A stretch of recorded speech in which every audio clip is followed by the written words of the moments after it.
can hear the sound of my voice, walk to my voice. The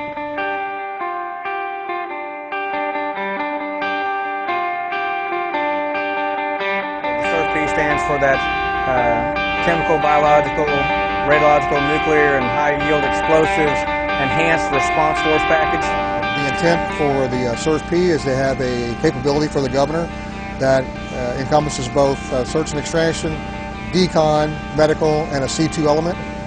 The entire team is 186 soldiers and airmen that we have available to use for any type of incident that may happen in our state.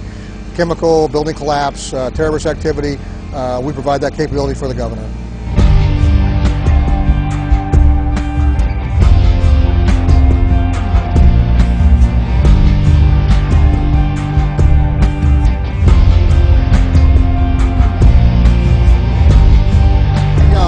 There's 17 SURF-Ps in the United States, and I believe Missouri is the last SURF-P to be ex-eval validated.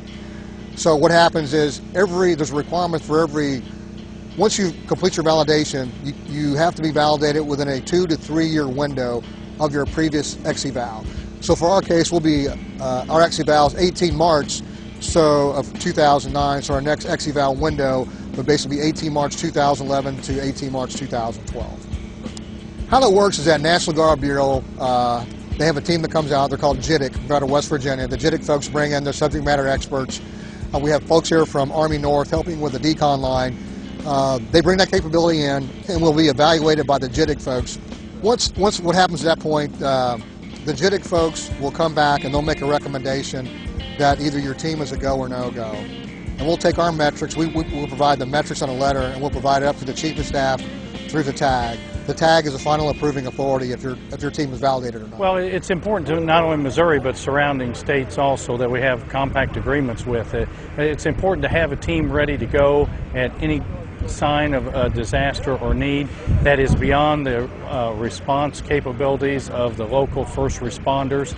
So we want to make sure that we're there able to assist civilian authorities, because that's what our job is as the Missouri National Guard. Sure, I'm the NCOIC of the C2 element, which stands for Command and Control, and we are in charge of the 3 individual sections that comprise the people that will be on the ground at the incident, and those 3 sections are the decontamination element, decon element. We also have a medical element that will be treating patients as they're brought out from the site. And then we also have a search and extraction. And those will be the guys that will go into the rubble pile. They'll extract the patients, the victims, and we'll begin the decon and the medical process to get those civilians out of harm's way and ensure that no further damage is inflicted upon them. There was some sort of terrorist incident or a natural disaster where specifically with like search and extraction where you have a catastrophic heavy collapse, structure collapse or something like that.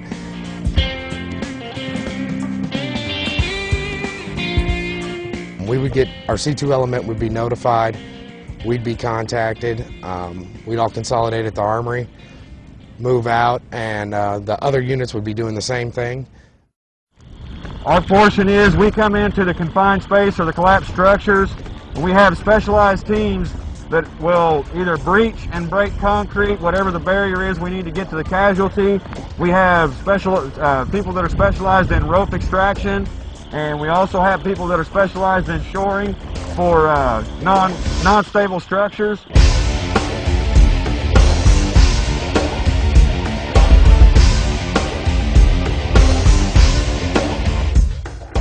Part of what we do before we come in is we'll try and get a layout of the building and find out what if any activities were going on in the building, how many people were in there.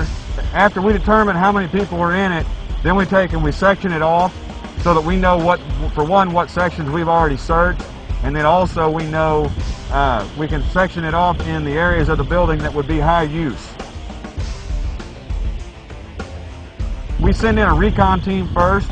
We have PID monitors, which are the photoionization detectors, and they will pick up certain kinds of chemicals, measure air quality. They also have to be sent into a void before we let someone go in to make sure the air quality is acceptable for our level of breathing apparatus. Right here We have a group of people that are doing, these are our breach and break specialists. They have just breached a hole with the jackhammer. And they are now bringing out 2 victims from inside the pile. When they're brought out, we work with the medics. They will package them on the hasty litter. At that time, they will be taken up to the top to the emergency decon point, and that's where Decon will take over, and our guys will come back and try and find more.